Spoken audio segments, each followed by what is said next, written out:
irreplaceable treasures are gateways to America's sense of self and its sense of purpose. They remind us of where we've been and what we have shared along the way. These insightful thoughts from the National Trust for Historic Preservation describe so well the treasure we call German Village. Hello everyone, my name is Kristen Hartman and I am delighted you've chosen to visit my neighborhood. 233 acres of historic homes and businesses built with sweat, pride, and determination, and lovingly restored by a group of visionary property owners over the last half-century. The roots of this vibrant community extend back to 1814 when the property was added to the boundaries of the city of Columbus, the brand new capital of the new state of Ohio. Just a few years later, and almost half a world away, war, famine, and economic hardship began forcing thousands of Germans to seek a better life abroad. Many of them set their sights on the newly settled areas of the American Midwest. The new city of Columbus proved to be a popular destination. But it was a difficult trip, 6 weeks across the Atlantic in cramped conditions, followed by slow canal roads or dangerous overland routes plagued by thieves and swindlers. Still, they came in such numbers that by 1865, 1/3 of Columbus's population was German. The South End, as it would be known, seemed to spring up overnight.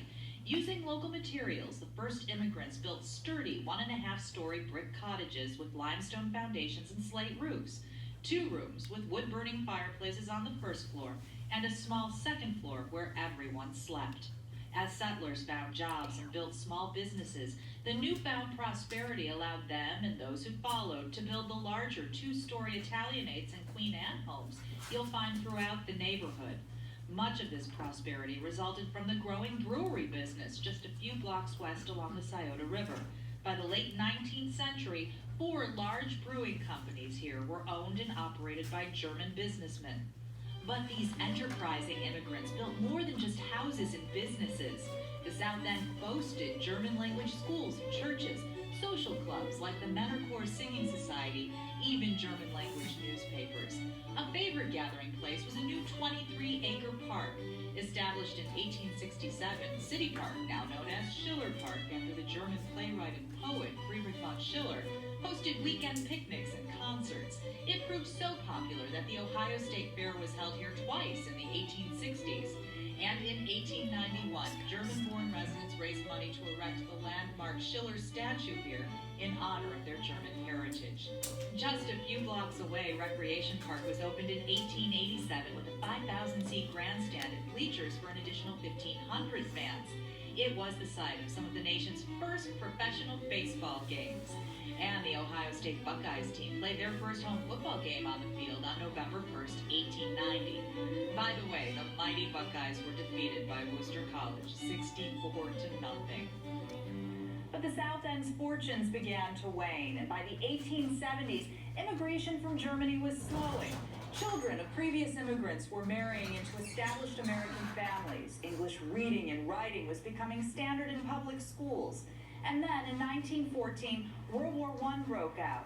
Suddenly, it wasn't popular or comfortable to be German. In 1918, German-language books were burned in bonfires on Broad Street and in Schiller Park. German street names were changed throughout the village. For instance, Germania became Stuart and Kaiser became Lear. Clubs and newspapers folded, and shortly thereafter, Prohibition put German brewery workers on the unemployment line. The period from 1920 to 1960 is remembered as one of urban decline in the Old South End. New zoning laws allowed for increased manufacturing and commercial use of property, further damaging the area's residential character. Though Prohibition was repealed, the brewery business never fully recovered, and the Great Depression of the 1930s served to fuel the exodus even more. During the 40s, streetcar tracks and wrought iron fences were claimed as scrap metal for the war effort. In the 50s, as a wave of urban renewal swept the country, short-sighted planners leveled the entire northern third of the neighborhood. And when construction of a new interstate highway began, the remaining portion of the German neighborhood was all but cut off from downtown Columbus.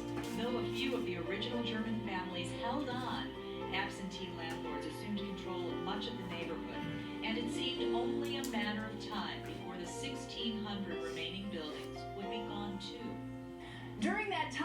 however, one small act occurred that would have tremendous impact on the South End.